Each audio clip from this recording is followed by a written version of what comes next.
Взрывы в Москве, украинские дроны бьют в опасной близости от Кремля, а Зеленский заявляет об атаке на парад 9 мая. Военный переворот в России. Путин срочно усиливает меры безопасности после отчета разведки. Возврат к силовым действиям. Трамп заявил о начале операции. Задействованы десятки кораблей и тысячи солдат. Что в Кремле на самом деле думают о его хозяине? Переписка двух ближайших соратников Путина оказалась слитой. Экстренная посадка правительственного самолета. Жизнь премьера оказалась в опасности. Что произошло? Досмотрите об этих и других событиях к вечеру понедельника, 4 мая.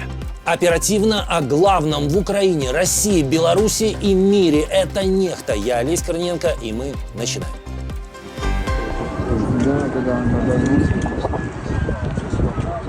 Всего за несколько дней до парада на Красной площади украинские дроны проявились прямо в Москве. Ночью беспилотник врезался в жилую многоэтажку на Мосфильмовской улице. Это примерно в 6 километрах от Кремля. Дрон попал в квартиру на 36-м этаже. Внутри выбило стены сразу 3 комнат. Обломки разлетелись на десятки метров. Часть фасада рухнула на припаркованную машину. По официальным данным, пострадавших нет. И это только часть атаки. Мэр Москвы заявил, что силы ПВО перехватили еще 2 беспилотника на подлете к городу. А всего за ночь, по данным Минобороны России, сбили 117 дронов в разных регионах страны. На фоне этого несколько аэропортов временно ограничивали работу. Путина откровенно потроллил Владимир Зеленский. Россия объявила парад 9 мая, но на этом параде не будет военной техники. Это случится впервые за много-много лет, если это действительно так, когда они не могут себе позволить присутствие вооружения на параде. И украинские дроны также могут пролететь на этом параде. Это показывает, что они уже не так сильны, как раньше. На прошлой неделе Путин звонил Трампу, фактически умоляя повлиять на Киев, заключить так называемое перемирие на 9 мая, а де-факто позволить Москве безопасно провести парад. Зеленский пообещал изучить предложение, но, похоже, Киев разрешение на проведение шоу Москве выдавать не спешит. Дадут ли украинские дроны отпраздновать Москве победу? Поделитесь своими мнениями в комментариях. Обманули дурачка на 4 кулачка. Надули или кинули? Владимир Путин должен вспомнить одну из своих любимых фразочек. Большой саммит лидеров Запада проходит прямо под носом у Кремля, в стране, которую Москва десятилетия, да что там, столетиями считала своей зоной влияния. В Ереван съехались более 30 европейских лидеров, плюс премьер Канады, плюс генеральный секретарь НАТО, а также президент Украины. Впервые пройдет и отдельный саммит ЕС-Армения с участием Урсулы фон дер Ляйен и Антонио Кошты. Для страны с населением меньше 3 миллионов это политический прорыв. Этот саммит является историческим для Армении, не говоря уже о том, что это первый европейский саммит такого масштаба, когда-либо проводившийся в Армении. Дорогие друзья, спасибо вам за то, что вы стали соавторами этой истории.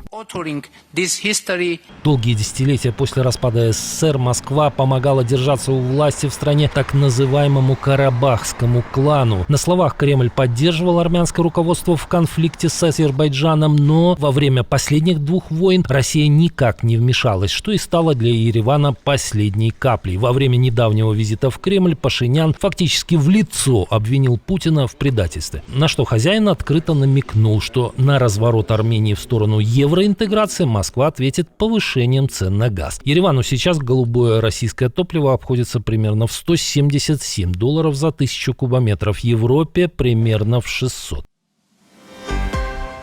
США возвращаются к силовому сценарию. Дональд Трамп объявил о начале операции «Свобода». Задача – вывести суда, застрявшие в Персидском заливе. Об этом хозяин Белого дома написал в соцсети True Social. По словам президента, на многих кораблях заканчивается еда и медикаменты. Решение Трамп объяснил гуманитарными причинами и обращениями других стран.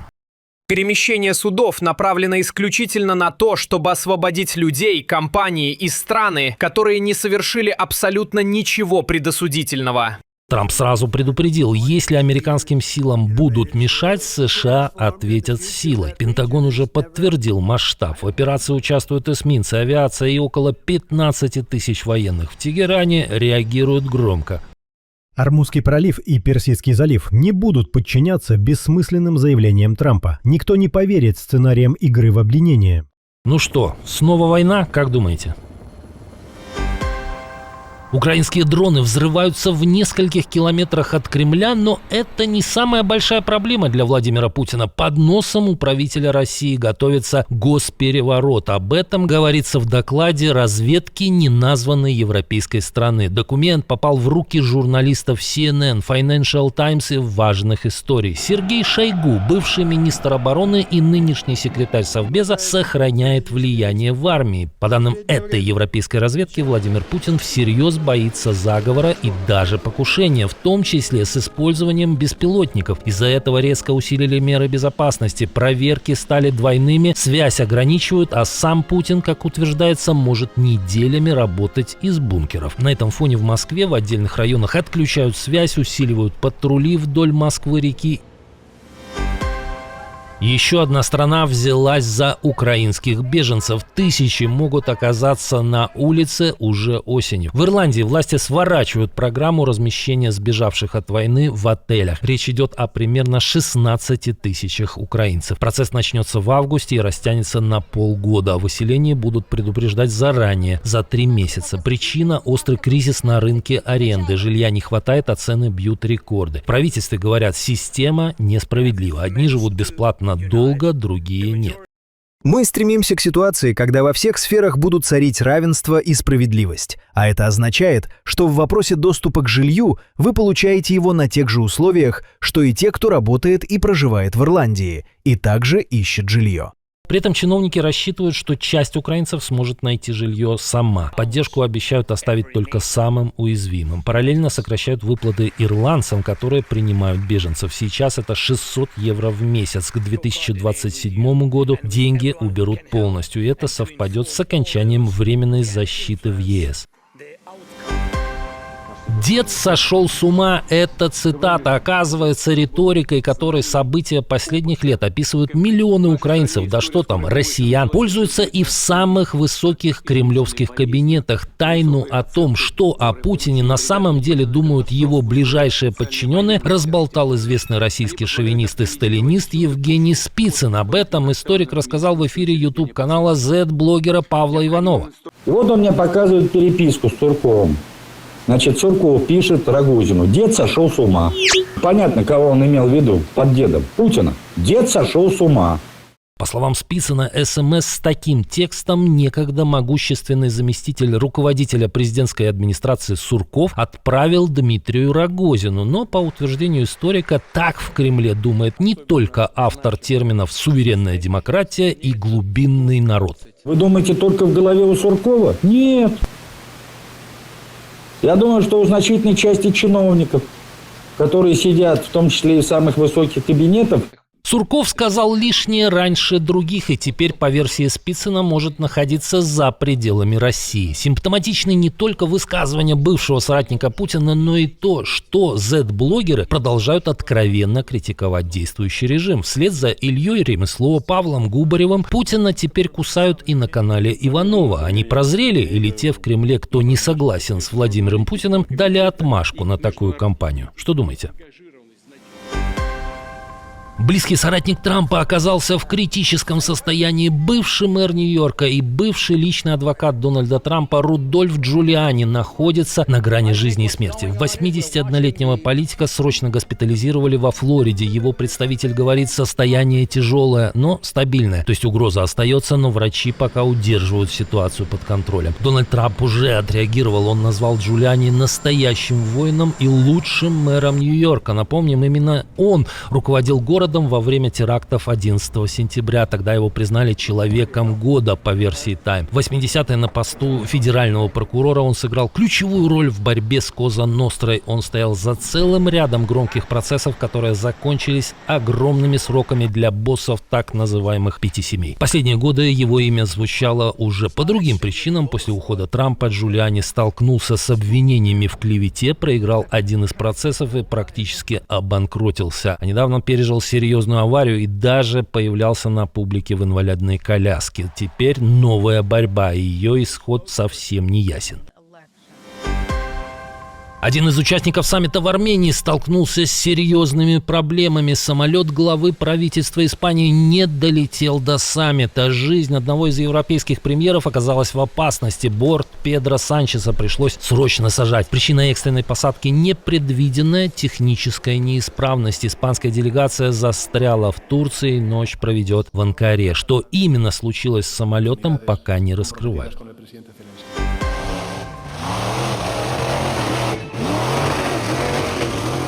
Трагедия во время шоу в Колумбии. Во время показательных выступлений монстр-трак влетел прямо в толпу зрителей. По предварительным оценкам, женщина, управлявшая гигантским автомобилем, потеряла управление во время прыжка. Многотонная машина ушла в сторону и врезалась в людей. Погибли 3 человека, среди них подросток. Почти 40 получили травмы.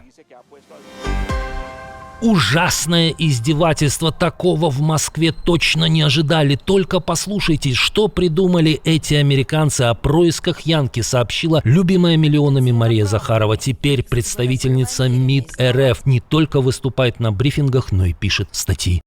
Госдеп или те, кто стоит за американской дипломатической ширмой, начали буквально насильно предоставлять гражданство США детям сотрудников российских консульств, рожденным в американской юрисдикции, до их совершеннолетия, под предлогом закрепленного в Конституции США права земли. Взяли мальчика в памперсах и насильно всучили ему американский паспорт. Ужас. Может, и семьи многих российских политиков ранее тоже насильно вывезли на Запад. Что думаете? Делитесь мнениями. А я благодарю, что досмотрели до конца. Увидимся уже утром.